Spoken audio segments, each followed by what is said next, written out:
Good afternoon and welcome to Lunchtime Marketing and Leadership Series with Kevin and Craig, where we add value to people's lives, happening every Thursday on ebizradio.com. You can catch the Lunchtime Series on all major podcast channels. And joining me as per usual, marketing and communications expert and co-host Craig Pagely. How you doing, Craig? Kevin, I'm well. Great to be chatting again. And I hope you've managed to get back into the groove after your great holiday. But I do believe that you're feeling a bit out of sorts.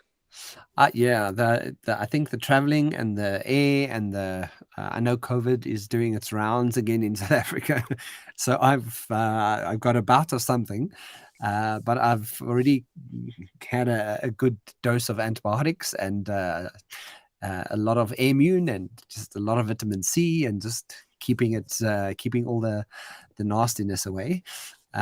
So hopefully going to be back into the groove in the next couple of days. But kicking off today's show, what are the key reminders that we can point to the last week's conversation, which was the topic of bias, Craig? Yeah, Kevin, thanks. As you know, we covered a hell of a lot on the topic, including a look at a few of the types of biases that we're generally familiar with. But the key takeaway points from today, I want to revisit the definition and the context of the concept of bias. So diving straight into it, the key points are from a number of the sources that we referenced last week. We had a nice broad range of them, and they are noted as follows, Kevin. So firstly, cognitive bias is an unconscious error in thinking that arises from the way people perceive the world and the information around them, determining how they actually make their decisions. Emotional biases, on the other hand, are different from cognitive biases, with cognitive bias primarily focusing on how the brain functions as opposed to feelings, which are emotional biases. And the common types of cognitive bias include both confirmation bias, hindsight bias, confidence bias, and framing bias, just as a few. But overcoming cognitive biases is really a critical step in individuals improving their personal growth and other areas of their lives, such as running a business or investing. And it's interesting to understand the importance of bias in those particular spheres. And ways to overcome cognitive bias include, firstly, being aware of the bias. Secondly, understanding the past patterns that have come about from utilization or implementation of the bias. Diversifying the individuals around you, seeking change, and making very different decisions. But besides warping the ability to make a decision based on facts and evidence, bias is also a tendency, Kevin, to ignore evidence that actually doesn't stack up with an assumption that you may be favoring at a particular point in time. And, in reality, all humans have cognitive biases that are ingrained in our heads since the day that we are born, because they're a result of our upbringing, our experiences, our relationships through life. And they may have helped us navigate our way through the world to a particular point in time, but they can most definitely also become an impediment to our own personal growth. And the final point there is taking step to notice and minimize our own cognitive biases, not just a healthy step in our personal growth, but definitely it's a sure way to positively impact a wide variety of areas of our life, Kevin. Craig, and I'm so glad that with the summary that you've given us, because we invariably as humans we have bias, and unconsciously that can skew your life in a direction. But when you're more conscious of it and you are more aware of the fact that you're human and you have these biases, you can make better decisions in life, and you can sort of check yourself. You can have checking mechanisms. It's fantastic to know this. Yeah. And so I recall that you said that we were going to continue this conversation today on bias. Is that correct? Yeah, absolutely, Kevin. We are going to continue the topic of bias today, but this time we're going to specifically look at the impact of bias on marketing and advertising, and how, when used correctly, can actually drive product sales and product take-up, believe it or not.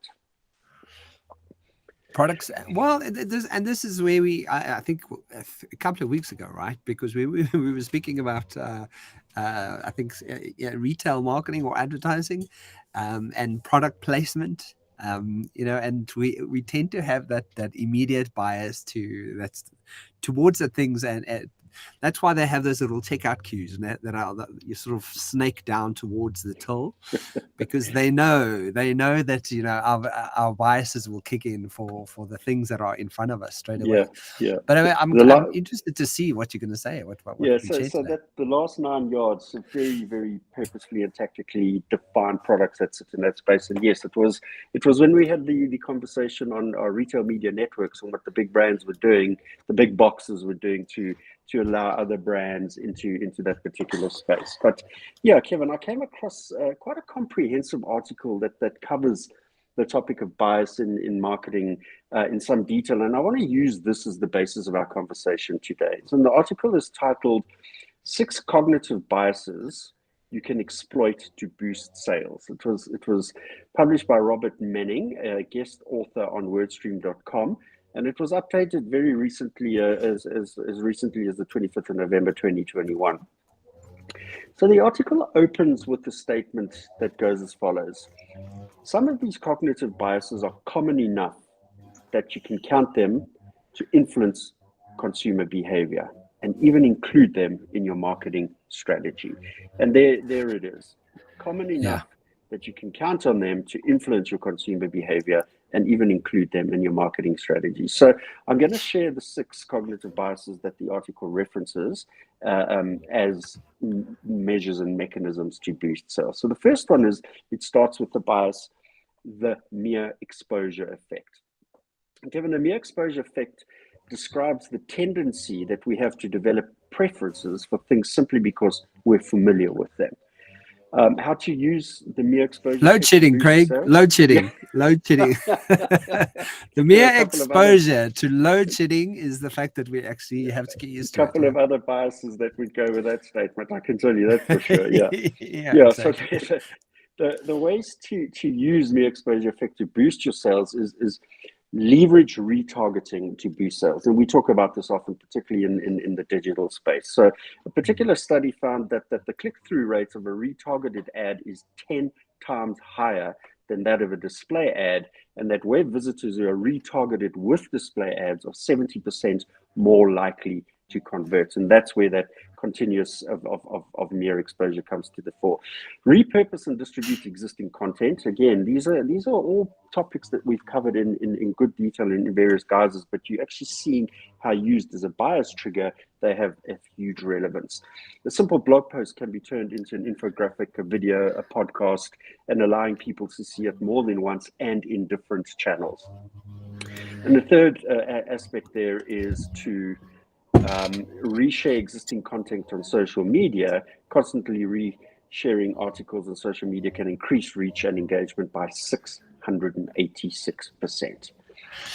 Craig, if you look at sorry, but if you just look at some of the major brands that do this, right? Coca-Cola, for example, like the adverts that they'll have on, when we used to go to the movies, you're sitting in the cinema and you think, and then you see a Coke ad and you think, I didn't buy any Coke. You immediately get up and go buy some Coke when you didn't buy any Coke, based on the fact that, that's such a refreshing ad. The mere exposure to sitting in the cinema and having that exposure right there. I mean, you've walked past the Coke machine, you walk past and you've seen it a few times. There's so many examples that I can think of, with regards to this. And that's why playing into it, and if you're smart and clever enough with your marketing, like, you could really tap into the psyche of your audience, right? It's amazing. And the critical thing about the cinema is you have a captive audience. So the exposure level is at a heightened sensory space as well. So it's definitely going to get you to lean into the brands that you're exposed to. The second point is cognitive bias 2, which is loss aversion. And this is a really interesting one. People prefer not to lose something they already have than to acquire something of equivalent value. In other words, most people will find it more painful to lose $10 or 10 Rand than to miss out on an opportunity to gain $10 or 10 Rand. Yeah. And how to use loss aversion to boost sales is offer free trials of samples of your products. And when people have the opportunity to try your product or service, they really engage with it. And they're more likely to form an attachment and bond to it if they've never owned it to begin with. And that is such an important area to play in for FMCG product, where the technical Yeah. aspects of the product can really get you up close and personal. Offer a limited time bonus if you're advertising and offering that the product is only available for a limited time. You can create that sense of scarcity and drive demand, encourage consumers to hurry up and commit to the purchase. And the third one is a really clever one that is often used very successfully, and that's using a countdown timer. So show your prospects just how urgent the offer is by using a countdown, and that ensures that the potential customers can actually feel the urgency when they're engaging with the physicality in the digital world of a countdown, and even in store per se. Yeah, absolutely. The third one here is the compromise effect. So this is the tendency to avoid extremes and just choose the intermediate choice. And people often shy away from extremes. So the aversion gives rise to the compromise effect, which states that the customer is more likely to choose the middle option of selection set rather than the extreme options. Yeah. And how to use the compromise effect to boost sales, and plays right into it. So accompany the option you really want people to choose with extreme options on both ends. So the compromise effect is most effective when options available are at a higher and a lower level, and the core product that you really want to target is sitting sweet in the middle. So put the compromise option in the middle, and when designing your pricing plan, place the compromise option or the main proposition you're trying to drive right in the middle to give it a kind of special attention, making people focus on it much more than they would on the top and bottom extreme. And we see that all the time, Kevin. Correct, but it's also from a neurolinguistics perspective, right? When we speak sales, when we speak sales language, you always give people three options. You give them a nasty option, you give them a crazy option, you give them the option you're selling.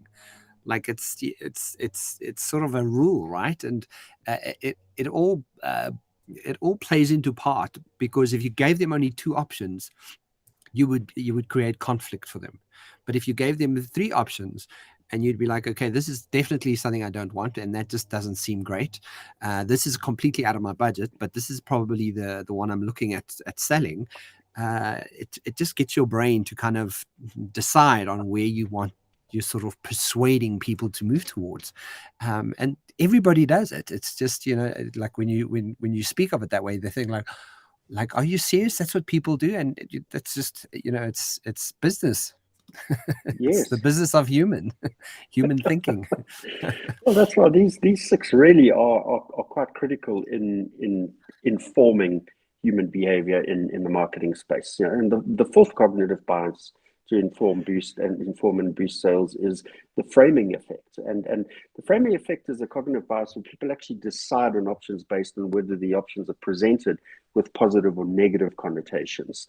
So, as a loss or as a gain, and people try and avoid risk in most instances when the negative frame is presented, but rather seek risks when a really positive frame is presented. So how to use framing effect to boost your sales? Firstly, frame your offer in a way that is clear that not taking the offer is a losing proposition. Yeah. Frame your offer in comparison to something similar, but frame the value of what your users will be getting in context by including comparison to something else, and obviously building the value up in the framing proposition in this regard. From a neurolinguistics perspective, we look at pain and pleasure. We call it pain and pleasure, right? So how do you steer conversation moving away from pain towards pleasure? Although both will get you going, right? You'll move away from pain as much as possible towards something. But when you frame that towards pleasure, you're motivated towards something that you really, really want, right? Yes. And the framing of that really gets people to buy into why they want to actually buy it and purchase it. Yeah, we're definitely going to need to do a whole show on NLP. That's a given. Wonderful to see how it all comes together as well. So the fifth cognitive bias that can help inform and boost sales is the IKEA effect. And I just really love this, first because I love the IKEA brand, and but it is just such a clever association to the principle that comes out in this bias. So the IKEA effect is a cognitive bias in which consumers place disproportionately high value on products that they partially create themselves. And the name obviously refers to the Swedish furniture manufacturer, retailer, IKEA, which sells many of the items of furniture that require assembly, so the participation in creating the end product.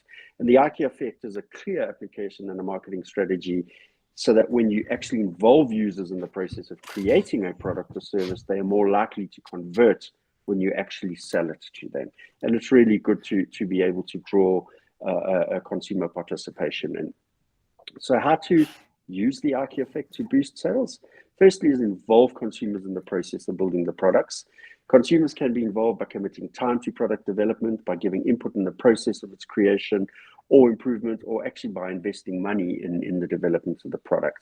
The second point there is to actually give users an option of having the products customized for them as well, a really, really big trend. And a wonderful example here, whether it's in packaging or certain aspects of the product itself, offering customizable options involves the customers to potentially customize their products even more. And Coca-Cola had that incredible Share a Coke campaign where purchasers of the product were actually able to have their own name customized on versions of the tin can, and they could then have a friend's name and continue with the Share a Coke proposition by actually personalizing the sharing experience as well. So really great application and utilization of that particular principle.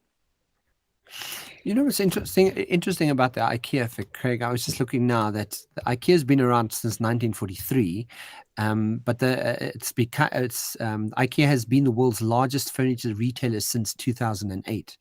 And what's interesting is cognitive bias has been there around since for a while, but the fact that we've actually as humans developed a bias towards this thing where we actually a furniture store has sort of got our brains thinking, I definitely want this because I can be part of that process, and so that's what's interesting about bias. It's almost because we know we have about 185 biases that exist that we currently know of.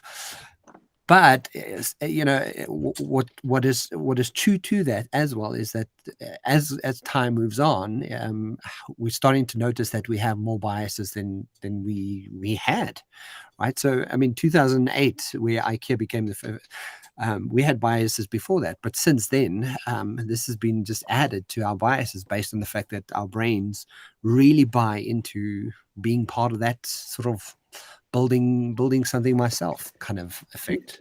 Yeah, and the deeper the studies go into human behavior and brain functionality, I'm sure we're just going to see more and more biases potentially being added to the list. Yeah, but so the topic of concept of bias was actually first coined, I remember last week, was in 1970 by the Israeli psychologist Amos Tversky and Daniel Kahneman.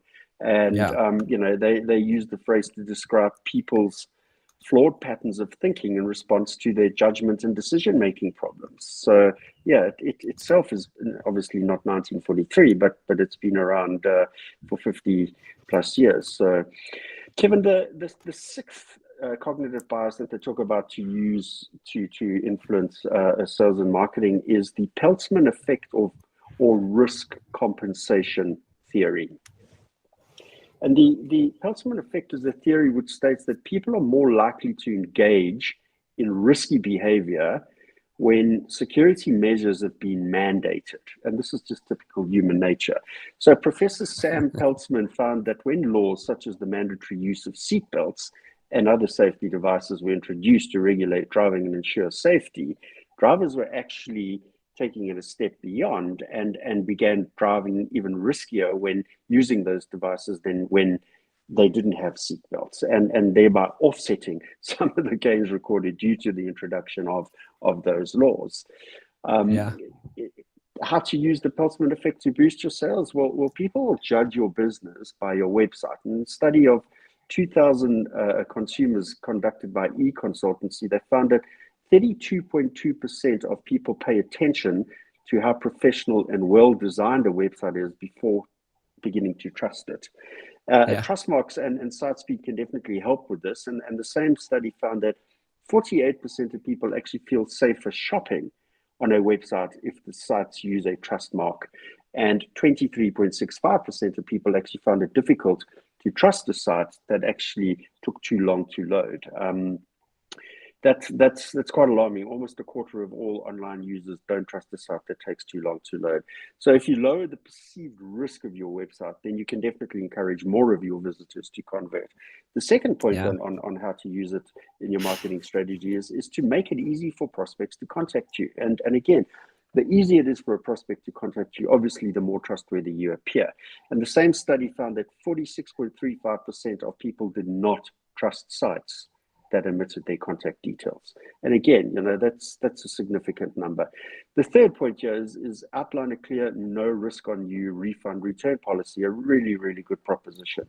It's another way to make it easy for people to trust you is by offsetting the risk on them if they choose to make a purchase, and then you can offer that unconditional refund return policy proposition where you actually lower the risk of doing business with you and you encourage much more of the conversion in the process there, Kevin. But there was a really nice a summary wrap up to that quite lengthy article, and it states here that each of these cognitive biases can be applied to a marketing strategy to help boost sales. But it's important that marketers don't overuse these biases when rolling out their marketing strategy. Key is to consider the target audience, align the marketing goals to determine which tactics work best, then try them out one at a time to see which yields the best results, and then formulate the final clustering of biases that you would use in your marketing strategy. What I find interesting, and that's so true, Craig, because everything that you've just mentioned with regards to website, with regards to marketing, and people will also tell you when they've had enough of you. They'll actually say, like, I've seen this more than once, and like, I don't like this ad, or people will comment. And if you're overdoing it, people will tell you. So it's a very fine line between really, persuading people and getting them to really buy into it, and annoying people. But when you have experts like you and I on the team, we can help you with that. but it's vitally important that brands are listening to their consumers, because if they're missing that please stop, pause, take a step back message, and they continue, they're going to lose that particular client, consumer, shopper, and you're just gonna it's really expensive and difficult to get them back into the fold again, Kevin. Absolutely. So as we need to the end of the show, what are the key takeaway points to share with listeners today, Craig? Because I think just these 6 biases you've mentioned today are so intriguing, and I absolutely love how you've explained how we actually can use this in marketing. It's fantastic. Yeah, so the previous article was really great, and it is just such a simple, effective way to understand the power of bias in marketing. The key takeaway points of that, however, is from an article that I came across titled 10 Cognitive Biases That Make Your Marketing More Effective. This was published by Anna Clark on the mycustomer.com blog site. And the article opens by setting the context that marketing activities nowadays are much more targeted and look to influence potential customers and provide them with a snapshot of stuff that they believe is much more likely to help them buy the product. So the 10 biases is really just a snapshot that I'm going to give you in those particular 10 propositions. So the first one here is loss aversion. Creating a fallacy of potential loss of something is one of the oldest tricks of marketing. For instance, a limited release product or losing out on a special deal. Point 2 was choice supportive bias. Consumers often make illogical choices and then later on make the logical arguments in order to justify that purchase. The third point here is the framing effect. So if a shortcoming of a product is presented as a beneficial feature by making use of good wordplay, it becomes more likely to become a success. The fourth is anchoring bias. A consumer is likely to purchase a product that was presented as the first piece of information. With retargeting, this can be very effective in actually converting the sale, as we mentioned. The fifth of the 10 is the confirmation bias. if a brand can create a situation where it can actually affirm the belief of the consumer pertaining to certain ingredients of the product, it's more likely to be a success in the market. For instance, products that have a good environmental credential, and something that we spent quite a bit of time speaking about. The sixth point there is the brand wagon effect, where consumer is more likely to purchase a product that has been purchased by others, and this can be achieved by creating advertising content that is focused on the high sales aspect that's already achieved by that product. So quite a clever tactic there. The seventh point is your salience bias, which is the human tendency to buy products which stand out from others. And here, this is really about understanding the power of good design and providing attractive packaging or branding to help those products stand out on shelf. The eighth bias here is in-group favoritism, where consumers look to buy products that are preferred by their group or their circle of influence. And really, this is where the power of micro-influencers comes to the fore. The ninth bias is the zero risk bias, where consumers are more likely to purchase a product if they feel it is low on risk, even if it is not entirely true. For instance, creating the illusion of durability. And then the last of the 10 biases that can help inform marketing strategy is the mere exposure effect. So mere exposure to a product can help in swaying the purchase decision of the consumer. And if a product has a high in-store visibility, much like the retail media networks we spoke about, consumers are more likely to believe that that product is popular, thereby creating a trigger for purchase decisions. And yeah, those are the key takeaway points for today, Kevin. Fantastic, Craig. I love that. Thank you for today's conversation. It still fascinates me how the brain and how we actually use language. We use how the brain actually functions to actually persuade people and get people to buy into things. And that's the thing. If you look from a marketing perspective, you can look at governments, and you can look at I take Trump, for example. As much as he did whatever he did, he still had people on his team, on his side, and no matter what he did, no matter how many videos came out about how bad he was, he still won a large majority of people's vote, right? And you kind of go, why the hell what is that about? And when you know more about biases and you start seeing, like bandwagon effect, the halo effect, confirmation bias, there's so many biases that start playing into this. And if the majority are doing it and people are saying it, then it must be true. It just makes for such interesting conversation. I would love to know the number of biases that could be associated with that human being. Yeah, that's all I'm going to say. Right. And also, because if you take it into politics, you could further that into politics, and then you could further it into how justifiable or Putin is with his war, and people justify things to such degrees, and it's based on just swaying people's bias towards whatever you want them to. That's right. And the more strategic you are, the more you can sway it. It's actually quite alarming, but still makes for really good conversation. Craig, so finally, what are we going to discuss next week? Yeah, Kevin, I'm trying to line up a guest speaker for the show. They just will get back to me in the next day or two. And if I can set this in place, we're going to cover a really great conversation next week where we're going to pick up on the topic of why creative agencies should actually be very cognizant of and not necessarily work for fossil fuel clients, because as we know, the promises to reduce production, improve the impact on global warming is just a lot of smoke and mirrors, and often just a blatant lie for many of these fossil fuel companies. And there's a really good movement around the world called Clean Creatives, which is banding together to have creative communications agencies pledge not to work for these fossil fuel companies that are actually stuffing up the planet.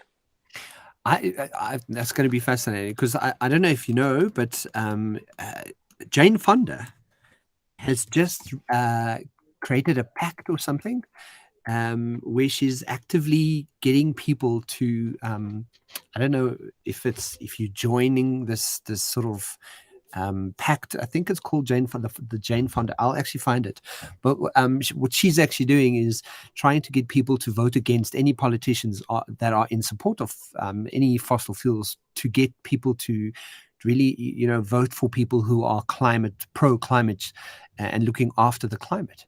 And she's out and about. I mean, she's 84 years old. I was watching this interview. So 84 years old, and she's still being an activator for climate change, and in such a big way.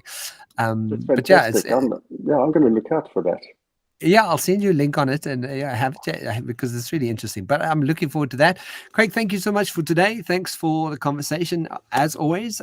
Guys, you can catch us on eBiz Radio every Thursday around about 12 o'clock, and that's the lunchtime series on all major podcast channels. Craig, thank you for today, and I'll chat to you next week. Yeah, I look forward to that, Kevin. Thanks a mil. Cheers for now. Bye. Bye.